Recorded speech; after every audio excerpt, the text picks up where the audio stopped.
예, 이제 문제풀이 시간입니다. 우리 문제풀이 그냥 문제풀이가 아니라 모의고사 뒤에 3회분이 있는데 우리 첫 시간에는 1회분을 풀고 그다음 두 번째 시간에는 2회, 3회를 이제 풀 예정입니다.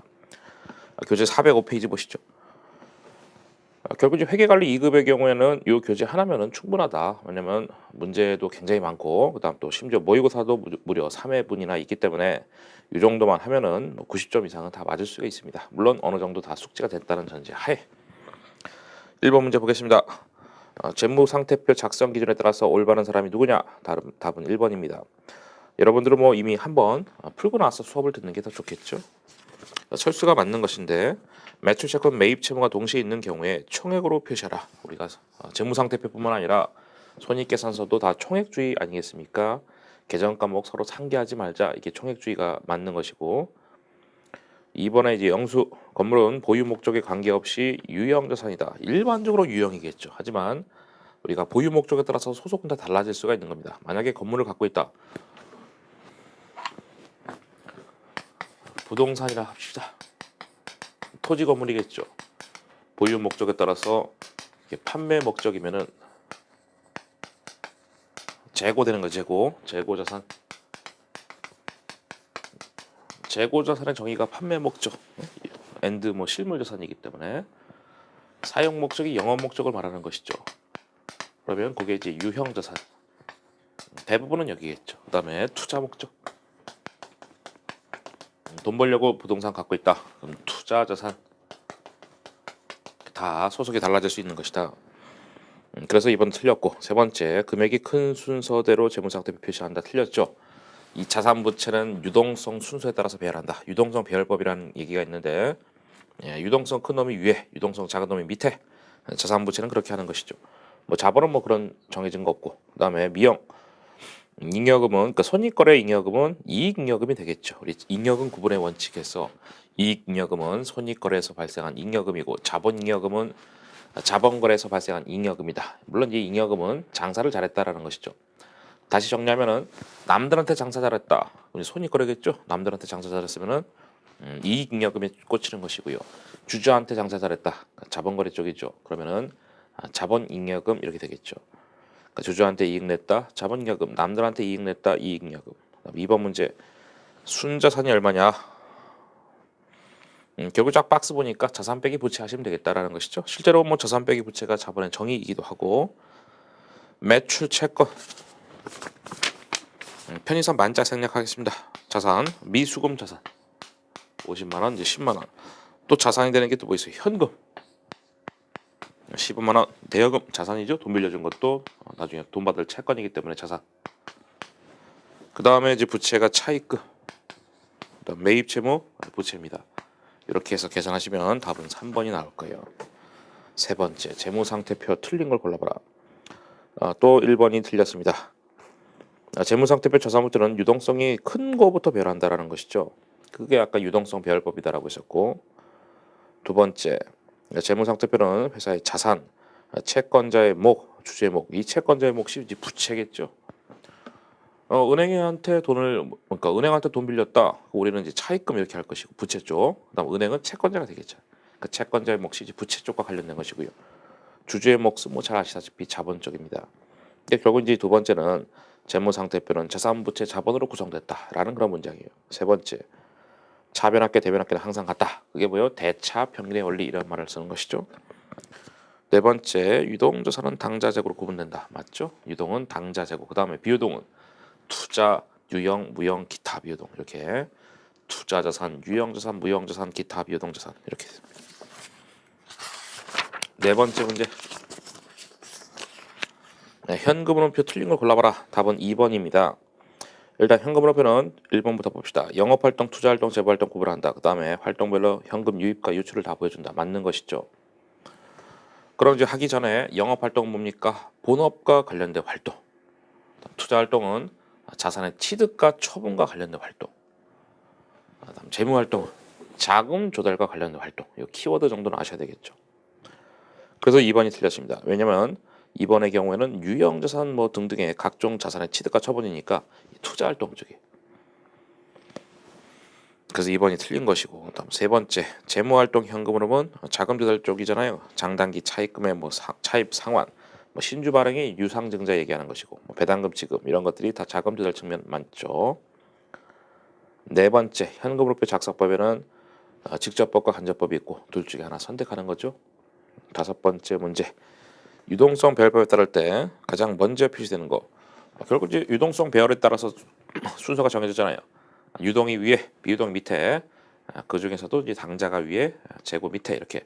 그럼 정리하면은 당자, 재고, 투자, 유형, 무형, 기타 비유동 이런 순서잖아요. 답은 2번입니다. 2번은 당자 자산 소속이기 때문에.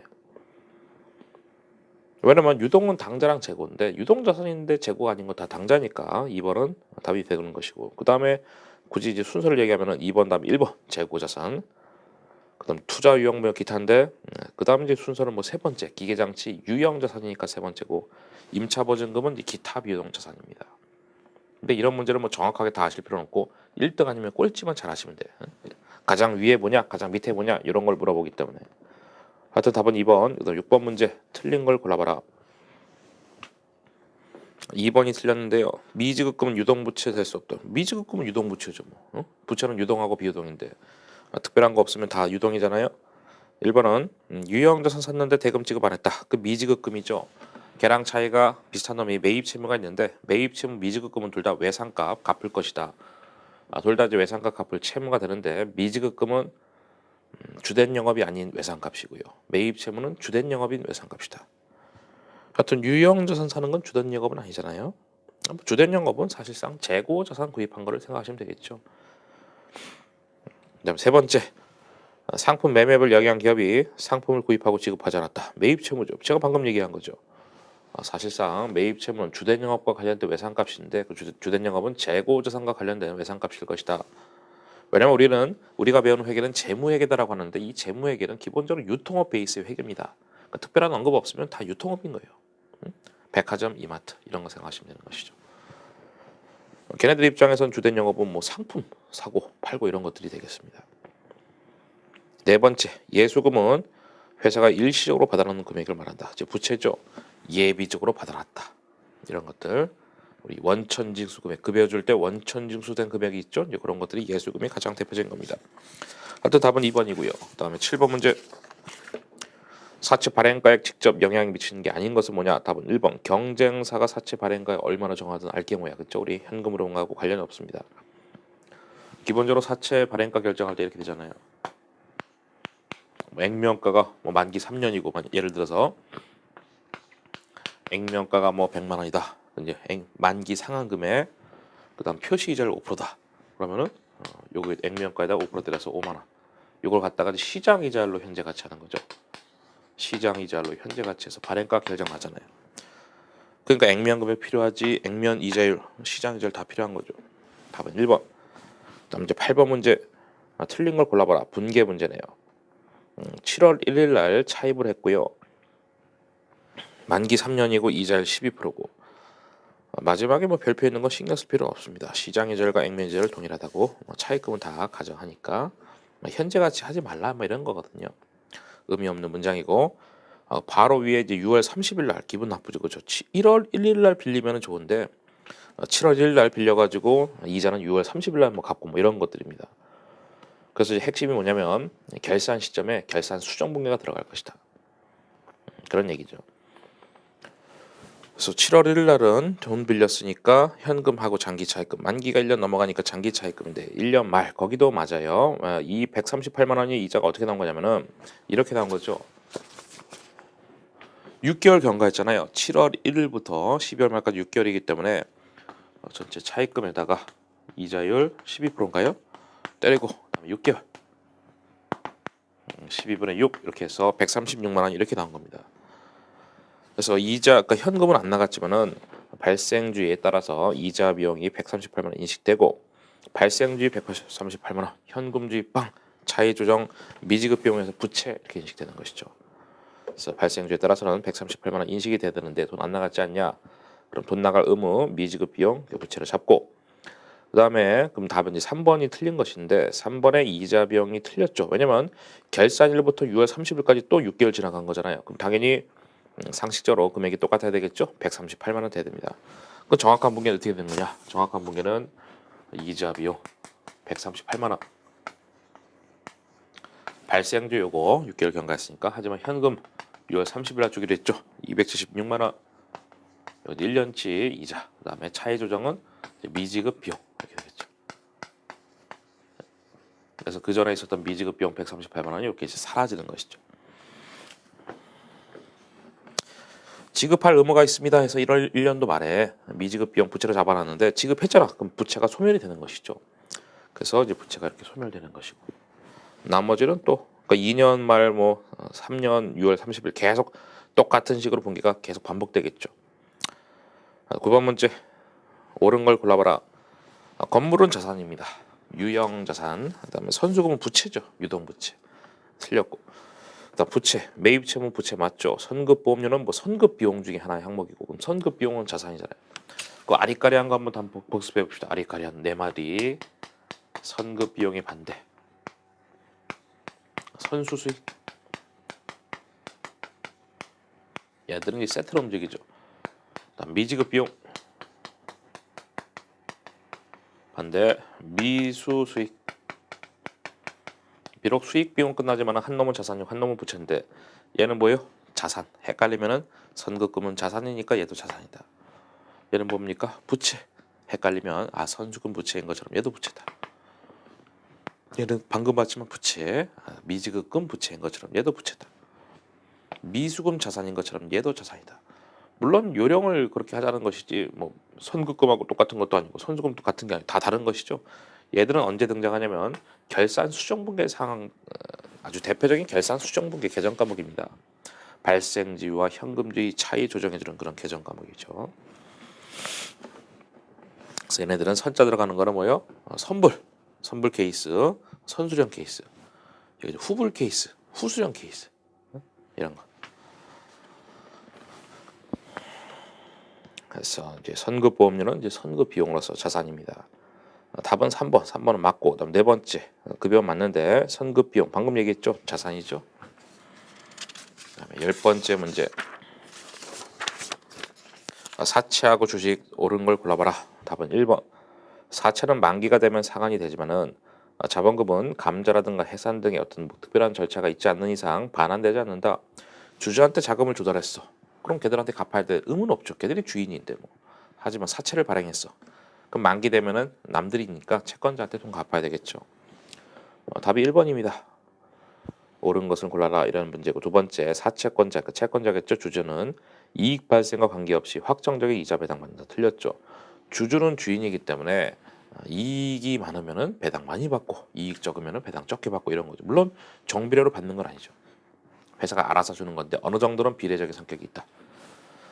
그래서 주주는 이익에 대해서 어느 정도 비례적인 성격이 있다. 하지만 채권자는 뭡니까? 남이다 남. 회사랑 전혀 관련 없는 놈들입니다. 그럼 걔네들은 확정적인 이자를 받는다. 세 번째, 회사가 해산할 때 채권자가 자녀재산 청구권이 아니라 주주죠, 주주. 회사가 이제 해산을 한다. 그러면은 남아있는 자산을 가지고 분파일을 할 텐데 먼저 남들부터 챙겨주는 거예요. 채권자 주고 그다음에 남아있는 재산을 갖다가 주주들이 지분율대로 분파해서 가져가는 겁니다. 그렇기 때문에 주주는 자녀재산 청구권이 있다라고 하는 거예요. 왜냐하면 채권자부터 먼저 재산 가져가는 거니까. 그래서 주주로 하고 바꿔야 되는 것이고 네 번째, 주주는 의결권을 행사함으로써 아직까지 맞죠. 경영에 참가하는 것이 실제로 불가능하다, 그렇죠? 그냥 가능하다 하면 맞는 것인데 불가능하다 해서 틀린 것이죠. 주주는 의결권이 있다, 의사결정 권한. 예를 들어서 주주총회 같은 데 가서 뭐 깽 파칠 수 있는 그런 권리도 있는 것이고 주인이기 때문에. 11번 채권자는 이제 의결권은 당연히 없는 것이고요. 11번 개정 과목 틀린 거 골라봐라. 아까 뭐 유사한 문제 봤었는데 답은 1번. 미수수익은 자산이다라고 했었죠. 선수수익은 부채, 선급 비용 자산, 미지급 비용 부채에서 아까 다 했던 얘기들이죠. 12번째 틀린 걸 골라봐라. 자산이 안 되는 걸 골라봐라 이건데 1번 상품을 판매하고 아직 돈을 못 받았습니다. 매출 채권이죠. 매출 채권. 두 번째 물건을 주문하고 미리 지급한 계약금. 이거는 계약금 지급했다, 선급금. 계약금 받았다, 선수금. 선급금은 자산, 선수금은 부채. 그것도 맞는 것이고. 창고에 보관 중인 상품, 뭐 상품이죠, 뭐 상품. 네 번째, 연구 활동과 관련된 지출액은 연구비, 비용입니다. 답은 4번. 13번, 현금 과부족 계정. 틀린 걸 골라봐라. 현금 과부족은 기중에 회계 처리하는 것입니다. 결산 시에는 사라져야 되는 임시적인, 일시적인 계정 과목이에요. 그래서 답이 1번인데 결산일 현재 원인 파악이 불가능할 때 현금 과부족 안 되는 거죠. 기중에는 현금 과부족 처리하는 거지만 결산 시에는 다 사라져야 되는 겁니다. 그러면 때에 따라서는 이제 현금 과부족이 자비익이 될 수도 있고 잡손실이 될 수도 있는 겁니다. 그래서 1번은 이제 자비익이라든가 잡손실로 바꿔야 되겠죠. 두 번째, 현금 과부족 원인 밝혀지면 그쵸, 대체를 하는 것이죠. 본계정 대체하는 것이다. 근데 원인을 찾지 못했어. 그럼 자비익, 잡손실로 떨어버리는 겁니다. 세 번째, 일시적으로 사용하는 임시계정이다라고 제가 설명했고, 네 번째, 실제 현금하고 장부상 현금이 일치하지 않을 때, 그렇죠, 기중에 임시적으로 사용하는 그런 계정 과목이 맞습니다. 14번째, 틀린 걸 골라봐라. 뭐 하나씩 매칭 시켜야 되겠네요. 답은 4번인데 일단 8월 달에 봅시다. 일시 투자를 통해서 단기 매매 차익을 얻기 위해서 매수와 매도가 적극적으로 이루어지는 주식을 샀는데 그걸 뭐요? 단기 매매 증권이죠. 단기 차익 목적이니까.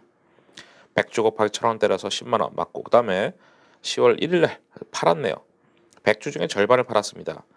그래서 50주 곱하기 1,500 해가지고 7만 5천 원 돈 들어갔고요. 단기 매매 증권 10만 원 중에 절반. 왜냐면 100주 중에 50주 팔았으니까 5만 원 날라가고. 대차 안 맞는 것이 단기 매매 증권 처분 이익이고 영업의 수익이 되겠죠. 아직까지 맞고 12월 말에 공정가치 이제 평가 들어가는 것이죠. 다만 100주 중에서 50주 팔았으니까 남아있는 주식은 50주입니다. 그럼 50주 하고 공정가치가 2,000원이고요. 직전 장부가는 여기 취득가가 되겠죠. 직전 장부가인 취득가. 이렇게 때리면은 5만 원만큼 평가 이익이 나오겠네. 그럼 걔도 단기 매매 증권 평가 이익도 영업의 수익이 됩니다. 그럼 답은 이제 4번이라는 얘기인데 유치한 문제네. 왜냐면 3번 아니면 4번이 이런 문제 좀 그렇죠. 그렇죠? 왜냐면 쭉 봐도 3번 아니면 4번이죠. 12월 말 딱 해놓고 분계 똑같이 했는데 그럼 한 놈이 틀렸다는 얘기네. 답은 4번이고 왜냐면 기타 포괄 손익 항목이 아니라 당기 손익 영업의 수익 비용 쪽 항목입니다. 그래서 답은 4번.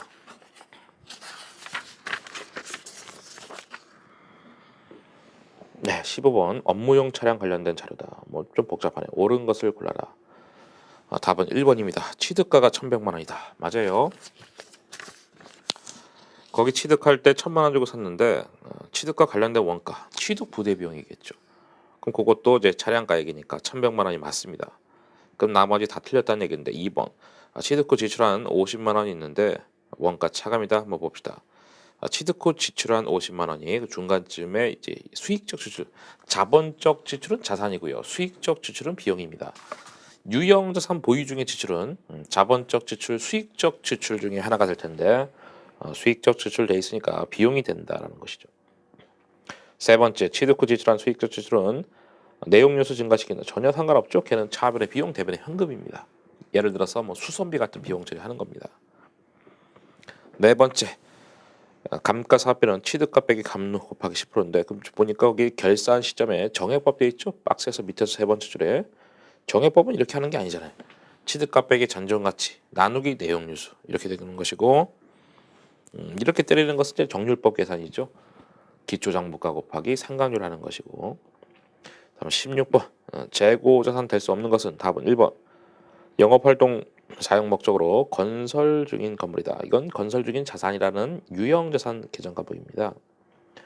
답 1번이고 두 번째는 제품 제조할 목적으로 구입한 원재료다. 아직 투입이 안 됐다. 그럼 그게 원재료입니다. 그게 원재료예요. 재고 자산이 되겠고 도착 진도 조건으로 매출하였으나 도착 진도 조건 뭡니까? 도착을 해야 소유권이 넘어간다. 선적 진도 조건은 선적을 해야 소유권 넘어간다. 또는 선적을 해야 매출이 된다. 마찬가지로 도착 진도 조건은 도착을 해야 소유권 넘어간다 또는 도착을 해야 매출이 된다라는 그 뜻인데 도착 진도 조건으로 매출 팔았습니다. 근데 아직 운송 중인 상품이야. 그게 이제 미착 상품, 아직 도착하지 않은 상품에서 미착 상품이라는 재고입니다. 네 번째, 정상적인 영업 활동에서 판매를 목적으로 구입한 상품이죠. 상품. 17번째 문제.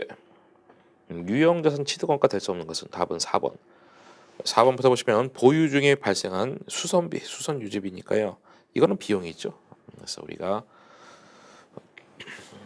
이 비용인데 여기에 자산의 취득입니다. 취득할 때 비용은 취득 부대 비용에서 그건 자산이잖아요. 보유 중의 비용은 원래대로 비용인 겁니다. 그러니까 비용이니까 비용이. 다만 취득할 때 비용은 취득 부대 비용이지만 자산.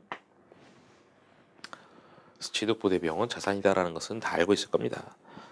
그러니까 1번에 취득세, 2번에 취득 시에 발생한 운송비, 3번에 뭐 설치비 다 비용의 성격이지만은 취득 부대 비용이니까 취득 시에 발생한 거니까 자산이 되는 것이고요. 네 번째는 명확하게 자산 보유 중의 비용이다 했으니까 비용인 겁니다. 18번째, 감가상각하지 않는 게 두 개가 있죠. 대표적인 것이 건설 중인 자산하고 토지가 있습니다. 답이 1번이 되겠고. 19번째 문제, 계산 문제네요.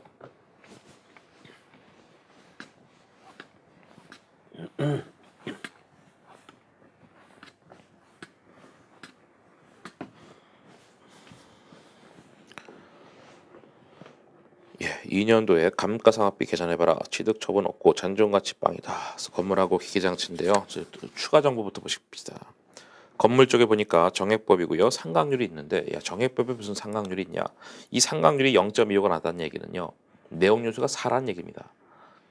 1 나누기 내용연수. 그게 이제 또 다른 이제 상각률의 표현이 될 겁니다. 그래서 1 나누기 4 하면 0.25가 나와요. 그래서 내용연수 4구나. 아무튼 그래서 이것도 정액법도 그렇게 할 수도 있다 이거예요. 정률법 상각률은 뭐 아시다시피 기초장부가 곱하기 상각률 할 때 그 상각률인데 그럼 건물부터 봅시다.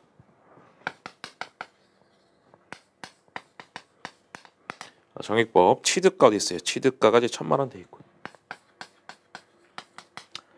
빼기 잔존가치인데 잔존가치는 보니까 빵이다라고 했었습니다. 아까 박스 위에 세 번째 줄 위에서 세 번째 줄에 잔존가치 빵이다라고 했으니까 여기다가 내용연수인데 그렇게 나누기 4를 해도 되지만은 아니면은 그냥 곱하기 상각률 이렇게 0.25 때려도 된다는 얘기입니다. 이게 나누기 4 내용연수 4년 이런 뜻입니다. 아무튼 250만 원 하나 나왔고 기계장치 기초장부가인데 거기에 1년 말 우리 지금 2년도 감가상각비 계산하는 것인데 그 박스는 뭐예요? 1년도 말에 장부가가 주어진 것이죠. 기계장치 장부가는 350만 원. 1년 말에 2년 초잖아요. 거기다가 상각률 때리면 되겠죠. 주어진 상각률 0.3을 때리면은 105만 원이 나옵니다. 그럼 355만 원이 답이 되겠죠. 답은 3번.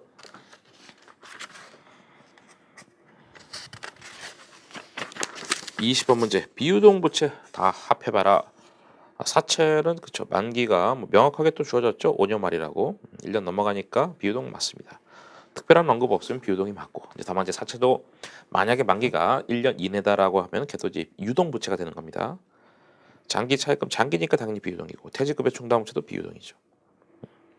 유동성 장기 부채는 유동 부채죠. 원래 처음에는 태어날 땐 장기성 부채인데 유동성 대체가 된 부채이기 때문에 걔는 유동 부채가 됩니다. 그래서 위에 있는 세 가지를 다 더하시면 됩니다. 70만 원 더하기 30만 원 더하기 50만 원 하면 답은 3번. 21번 공통으로 들어갈 것 중 옳은 것이 뭐냐? 답은 2번입니다.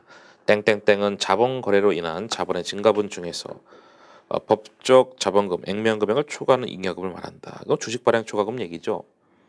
그다음 두 번째 땡땡땡은 이익잉여금과 달리 자본 거래에서 발생한다. 손익계산서 거치지 않고 자본에 직접 가감되는 특성을 가지고 있다. 이 자본 잉여금입니다. 두 번째에서 명확해졌죠. 이익잉여금과 달리 자본 거래에서 발생한다. 자본 거래에서 발생한 잉여금이 자본 거래. 손익 거래에서 발생한 잉여금이 이익 잉여금이다라고 했었어요. 다시 자본 거래에서 발생한 잉여금이 자본 잉여금, 손익 거래에서 발생한 잉여금이 이익 잉여금이다라고 했었습니다. 그리고 또 주식 발행 초과금은 가장 대표적인 자본 잉여금이 되는 것이죠. 주발 초과 뭡니까?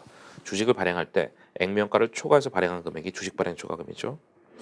하여튼 뭐 2번밖에 답이 될 수가 없습니다. 그다음에 22번. 22번은 좀 이제 어려운 문제가 되겠네. 자본에 미치는 영향인데 이 문제 형식이 어려운 게 아니라 기억이 좀 어렵죠. 감자 결의에 의해서 액면가 10,000원짜리 자기 주식을 9,000원에 매입해서 이제 소각하였다라는 것인데 그 자기 주식을 소각했다라는 건데 우리 집 회계관리 2급 수준을 좀 벗어납니다. 그래서 좀 어려운 문제다라고 볼 수가 있어요. 우리 교재의 내용을 조금 이제 벗어나는 거기 때문에 아무튼 그럼 자기 주식이 있었는데 그놈을 소각시켰다라는 겁니다. 그럼 일시적인 계정 과목인 그 차변의 자기 주식이 사라지고요. 장부가는 얼마냐면은 9,000원.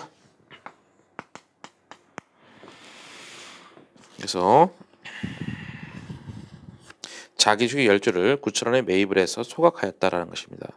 그럼 이제 분계를 제가 좀 더 친절하게 적어드릴게요. 하나로 써도 되지만은 이해 목적상 자기 주식을 먼저 취득한 거예요. 그런 다음에 걔를 소각했다. 9,000원에. 이거를 이제 취득을 한 다음에 매입을 한 다음에 얘를 이제 소각시킨 겁니다. 그러면 좀 더 여러분이 이해가 잘 될 거예요. 물론 어려운 분계죠. 소각하면 그게 감자죠, 감자. 감자는 자본금이 줄는 겁니다. 증자는 자본금이 는다 이거고. 그래서 자본금은 이제 발행 주식수 곱하기 액면가잖아요. 액면가. 그래서 액면가 10,000원짜리 날라가고 감자 차익이 생기는 겁니다. 분계를 이제 퉁치면 이렇게 되겠죠. 어쨌든 자본금은 이제 감자니까 감소한다. 이제 완벽하게 제가 한번 써드린 것인데 뭐 이 문제를 풀기 위해서 완벽하게 할 필요는 없지만 어쨌든 자본금 줄고 그다음 두 번째 니은은 당기 순이익이 생기면은 이익여금 증가하는 거 다 알고 있죠. 그래서 그렇게 하시면 되겠다. 그 다음 문제 23번 매출이 얼마냐라는 것인데 우리가 말하는 매출은 순매출액을 말하죠. 그리고 저쪽에 매입 쪽은요 순매입액을 의미합니다. 그래서 매출에서는 뭘 뺍니까? 그 3인방을 빼겠죠. 매출 애누리 빼고 매출 환입을 빼고 매출 할인을 뺍니다. 저쪽 매입 쪽에서는 우리가 말하는 매입에서 역시 매입도 순매입이다라고 했는데 우리가 말하는 매입에서 매입 애누리 빼고 매입 할인을 빼고 매입 환출을 뺍니다. 다 빼는 거죠. 그러니까 우리가 뭐 100만 원에 팔면은요 매출 100만 원이고 저쪽 입장에서는 매입이 100만 원 되는 겁니다. 내가 100만 원 주고 팔았으면 쟤는 100만 원 주고 산 거니까. 아무튼 200개를 10만 원 주고 팔았다. 근데 10개가 반품됐다. 이게 이제 굳이 말하면 매출 환입이 되겠죠. 그럼 뭐 이걸 쓰게 되면은 200개 빼기 10개 하고 10만 원. 여기가 이제 매출이 되는 것인데. 근데 5개는 품질이 떨어진다. 품질이나 수량의 문제로 깎아주는 것은 매출 애누리 아까 반품은 매출 환입, 품질이나 수량상의 문제로 깎아주는 것은 매출 애누리. 그다음에 외상대금 조기 대입으로 조기 지급으로 깎아주는 것은 매출 할인 이렇게 됩니다. 아무튼 다 빼주시면 되는 겁니다. 계산하실 때는 뭐 그렇게 정확한 뜻을 아실 필요는 없고 5개는 5만 원씩 깎아줬다. 5개 곱하기 5만 원 때리시면 되겠네. 매출 애누리. 그래서 요거 계산하시면은 답은 1번이 나옵니다. 그 문제를 조금 바꿔서 저쪽에서 매입이 얼마냐 할 때도 답은 1번이 되겠죠. 아까 얘기했던 얘기입니다. 우리가 1,875만 원 주고 팔았으면 쟤네들은 1,875만 원 주고 산 거니까요. 24번 실현주의에 따른 수익인식 기준 옳은 걸 골라봐라. 수익인식은 이제 실현주의에 따라서 인식하잖아요. 실현주의는 뭐예요? 가등 요건 and 실현 요건 두 개가 충족이 될 때 실현주의가 충족됐다라고 하는 거예요. 수익은 실현주의에 따라서 인식을 하는데 가등 요건은 뭡니까? 의무의 이행, 할 일을 다 했다는 거예요. 할 일을 다 했으면 수익 잡아라. 그다음 실현 요건은 회수 가능성이 높다 또는 측정 가능성이 높다라고 했었어요. 원래는 회수 가능성하고 측정 가능성 뜻은 다른 것인데 우리 회계에서는 회수가 가능해질 때 금액을 측정이 가능하다라고 바라보고 있는 겁니다. 그래서 동일한 의미로 보는 것이고요. 이 가등 요건은 조금 더 확대시키면은 의무의 이행이다라고 했는데 재화랑 용역이 남아 있는 거죠. 재화는 인도 기준, 용역은 진행 기준. 그래놓고 봅시다. 답은 2번. 이제 1번부터 볼게요. 수익은 실현주에 따라서 인식한다는 것이 현금 입금됐을 때 이상한 얘기죠. 완전 뻘소리입니다. 우리는 가등 요건과 실현 요건 이런 얘기 써야 되는데 현금주의가 아니잖아요. 다 발생주의입니다. 아까 뭐 재화는 인도 기준, 용역은 진행 기준 뭐 이런 것도 다 발생주의죠. 발생주의는 뭐 별거 없죠. 현금주의는 현금이 들어올 때 수익, 돈 나갈 때 비용인데 그거는 이제 우리 기업 회계 기준이 아니라 발생주의인데 발생주의 뜻 자체는 별거 없어요. 어떤 사건이 발생하면 수익 비용 기록하겠다라는 것이죠. 하여튼 1번 틀렸고 2번은 수익 획득 과정이 완료되거나 실질적으로 거의 완료되어야 수익을 인식할 수 있다는 의미가. 이게 지금 가등 요건 얘기죠. 수익 획득 과정이 완료됐다는 얘기가 의무를 대부분 이행했다 이런 뜻이에요. 거래와 관련된 경제적 의무를 거의 다 대부분 이행했다는 뜻이다. 그쵸? 제가 말한 것이 그대로 써 있죠. 세 번째, 그게 이제 가등 요건이었고, 세 번째, 수익 획득 활동으로 인한 현금 및 현금 청구권을 뭐 청구권은 뭐 대표적으로 매출 채권 같은 거 생각하시면 되겠죠. 아무튼 현금 또는 청구권을 합리적으로 측정할 수 없는 경우라도 신용도가 높더라. 이런 이상한 얘기 없죠. 신용도 이런 얘기 없어요. 수익인식 기준서에는 이런 얘기가 없습니다. 완전히 이것도 틀린 얘기고. 네 번째는 수익인식 기준 중에서 수익 획득 과정이 완료되거나 수익 획득 활동을 인한 현금 청구권을 합리적으로 측정할 수 있는 경우 둘 중에 하나 틀렸죠. 둘 다 동시에 충족돼야 되는 거예요. 가등 요건 앤드 실현 요건이 충족되어야 실현주의가 충족되고 그때 수익을 인식하는 거니까 또는이다라고 해서 틀린 거예요. 앤드인데 동시에 충족이 돼야 되는데. 25번 분기에 옳은 걸 골라봐라. 외화 예금입니다. 자산 쪽이죠. 외화 자산이냐 외화 부채인지를 봐야 돼. 그래서 외화 자산은 환율이 오르면 기분이 좋은 것이고 환율이 떨어지면 기분이 나쁜 겁니다.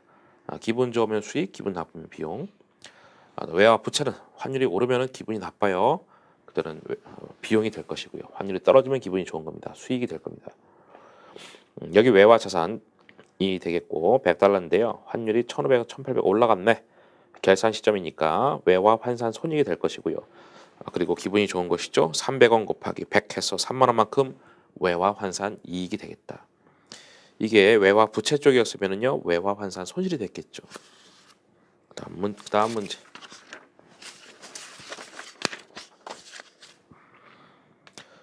빈칸에 들어갈 계정 과목 뭐냐? 답은 3번. 판매업체가 경품 대금을 지급할 때 광고 선전비가 가장 적절하겠죠. 경품은 이제 광고 목적으로 경품 지급하는 거니까. 기부금은 뭐 아는 거잖아요. 업무와 무관한 영업의 비용이 될 것이고, 세금과 공과는 뭐 세금이고, 접대비는 이제 거래처한테 접대하는 거니까요. 이것도 영업 비용입니다. 그래서 2번, 3번, 4번은 영업 비용이고 1번은 영업의 비용인데 이거는 뭐 그런 걸 구분하자는 얘기 아니라 계정 과목 뜻이 뭔데 답은 3번.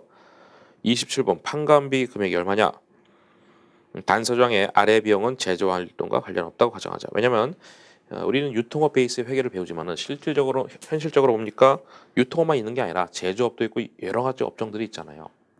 그래서 제조업의 경우에는 영업 비용인데 이 영업 비용이 매출원가가 될 수도 있고 이제 판관비가 될 수도 있잖아요. 그래서 이런 단서장이 붙은 겁니다. 그러니까 제조업 아니니까 신경 쓰지 마라 이거예요. 유통업 회계를 하자라는 얘기입니다. 다시 말하면 영업 비용이면 다 판관비다 이런 얘기입니다. 우린 영업 비용을 찾으시면 돼. 급여 맞고 접대비도 맞고요. 감가사비 본사 쪽이니까 맞고 광고 선전비 맞죠. 다 영업 비용입니다. 그리고 모든 자산의 처분 손익은 다 영업의 손익이 됩니다. 그래서 마지막 걸 빼고는 다 판관비가 되겠습니다. 1,000만 원 더하기 700만 원 더하기 600만 원 더하기 200만 원 하면 답은 3번. 28번. 야 비용 틀린 사람이 누구냐? 철수가 틀렸습니다. 철수부터 볼까요? 재해 손실은 판관비가 아니라 영업의 비용입니다. 특수한 상황이니까 뭐 이런 거거든요. 건물이 불에 탔다. 건물의 가치가 10억만큼 떨어졌다. 그럼 차변에 재해 손실 대변에 건물 뭐 이런 거예요. 그래서 특수한 상황이니까 영업의 비용이 맞고 그래서 답이 2번이 되겠고요. 진이 1번 감가상각비는 수익을 인식하는 과정에 사용될 거라고 기대되는 기간 동안에 체계적이고 합리적인 방법으로 배분한다.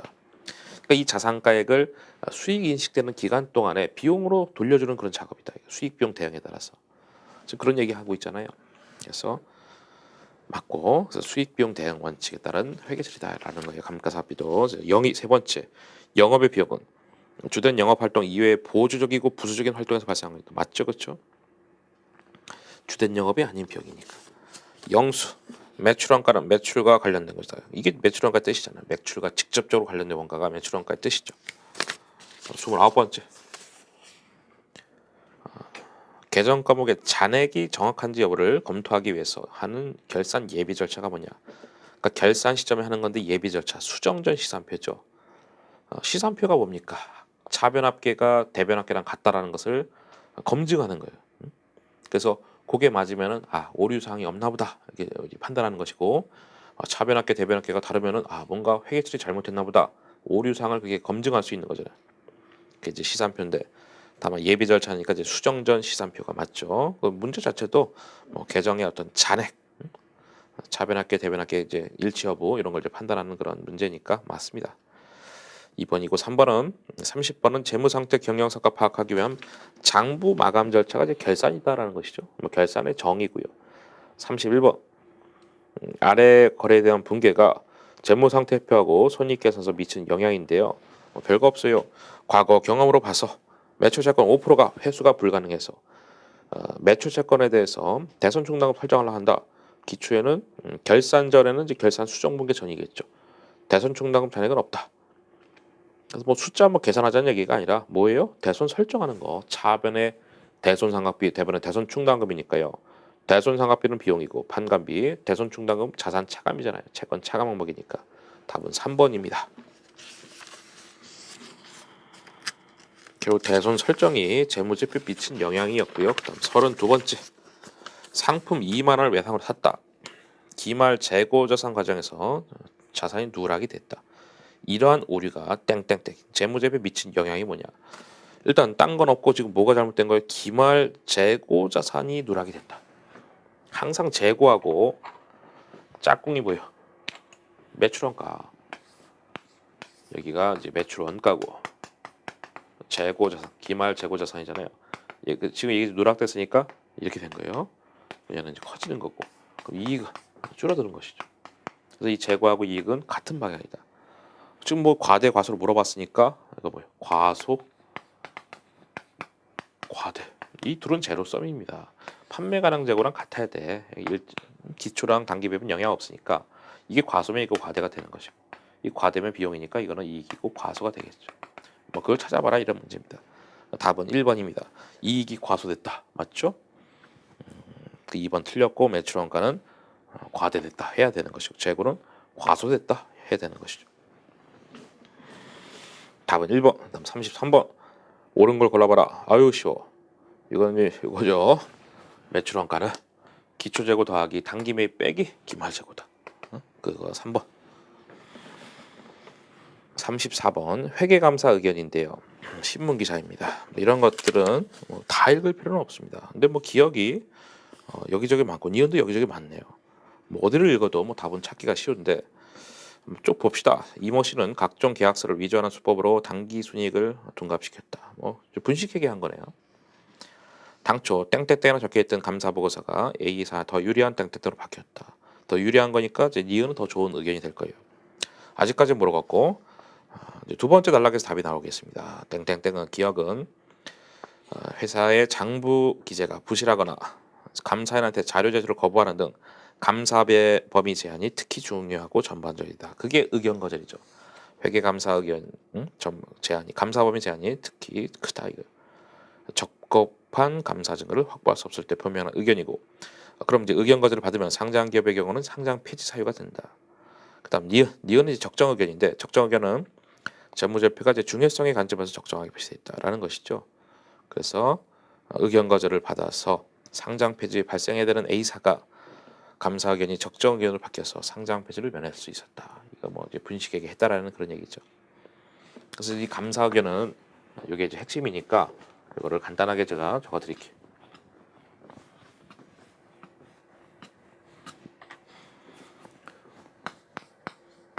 기업 회계 기준 위배가 있고 감사 범위 제한이 있다.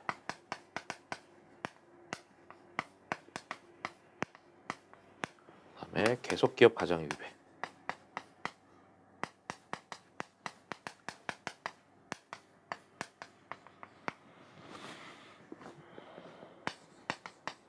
중요하다. 이제 매우 중요하다. 기업 회계 중 위배가 됐어요. 중요하다. 한정 의견. 이건 이제 회계 처리 잘못됐다 이거죠. 이건 매우 잘못됐을 때는 부적정 의견. 감사 범위 제한이 중요하다. 역시 한정 의견. 매우 중요하다. 그러면 의견 거절. 이거는 뭐 중요 매우 중요가 없죠. 그렇죠? 계속개혁 과정이 위배되면은 이제 의견 거절이 되는 겁니다. 그래서 이렇게 이것이 머릿속에 있어야 이런 문제를 풀 수가 있는 겁니다. 35번. 물론 계속개혁 과정 위배 또 모르는 사람이 있죠. 이거는 회계처리 잘못된 것이고 이건 감사를 못하게 하는 상황이고 감사를 숫자 검토를 제대로 못했다 이거고 이거는 1년 안에 망할 것 같다. 1년 안에 망할 것 같다. 이런 거요. 그 정도로 어려운 회사들. 35번도 신문기사인데요. 틀린 사람이 누구냐? 일단 읽어볼까요? 밑줄 그은 부분만 보시면 됩니다. 기억의 네 번째 줄에 A사의 당기 순손실이 둔갑됐다. 아까도 비슷한 거 봤었네. 당기 의견 거절이라고 적었던 감사 보고서가 A사한테 더 유리한 한정 의견이 됐다. 그럼 한정보다는 더 안 좋은 게 뭐 있었나 보죠. 부적정이라든가 의견 거절이 더 안 좋은 거니까. 대표적인 장부 조작 방법은 불법 사채 자금을 빌려서 주주가 투자한 자금으로 위장된 것이다. 아직은 뭔지 모르겠고. 또한 회사에 가공 자산을 만들어서 이익을 부풀린 거. 이것도 잘 모르겠다. 한번 밑에 있는 거 보면서 하겠습니다. 뭐 쉽지는 않은 문제네요. 1번부터 당기 순손실을 조작하는 등 기업 회계 기준 위배됐다. 그 분식회계다. 회계 처리를 고의적으로 잘못한 게 다 분식회계입니다. 맞고 니은은 의견 거절을 받은 경우에 상장 폐지 사유. 상장 폐지는요.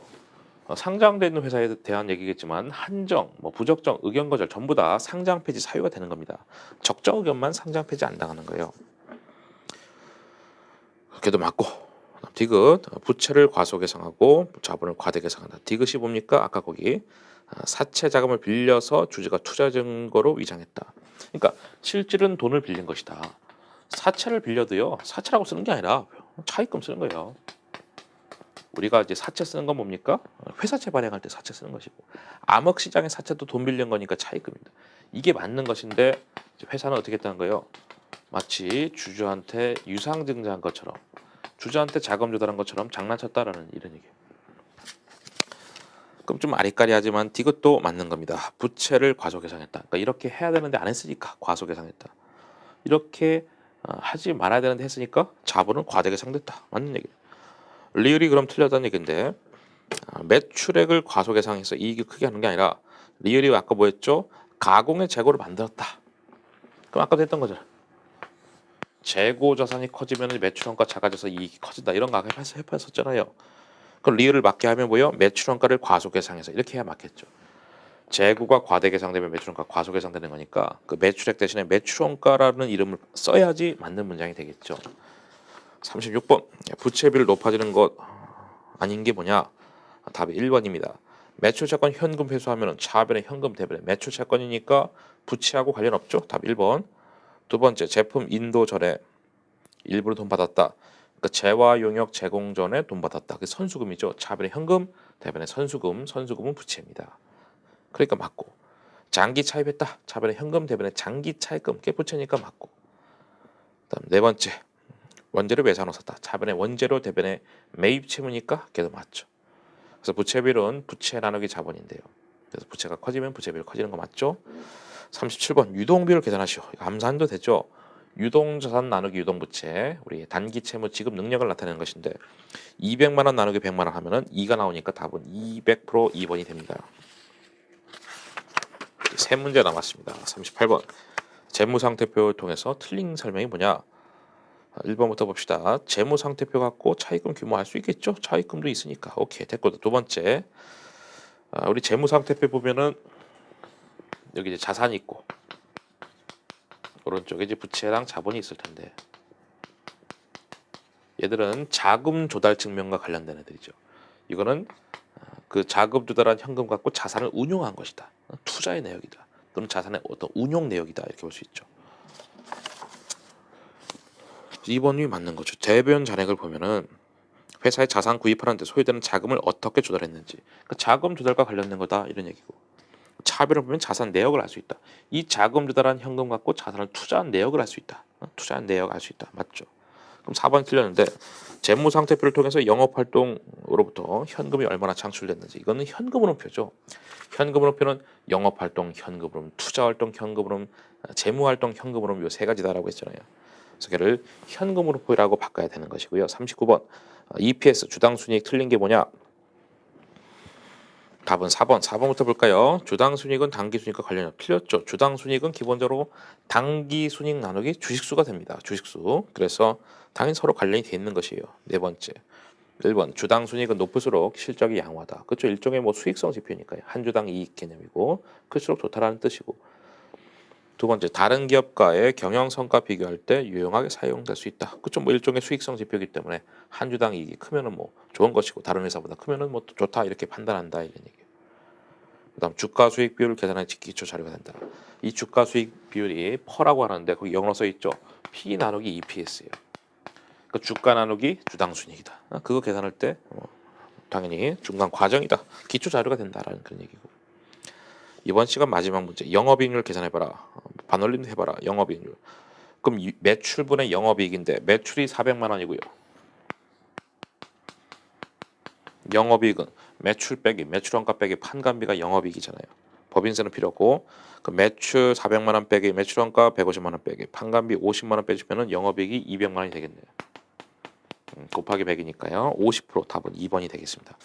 그래서 이번 시간은 여기까지 하고 다음 시간에는 모의고사 2회 3회분을 좀 빠른 속도로 진행하겠습니다.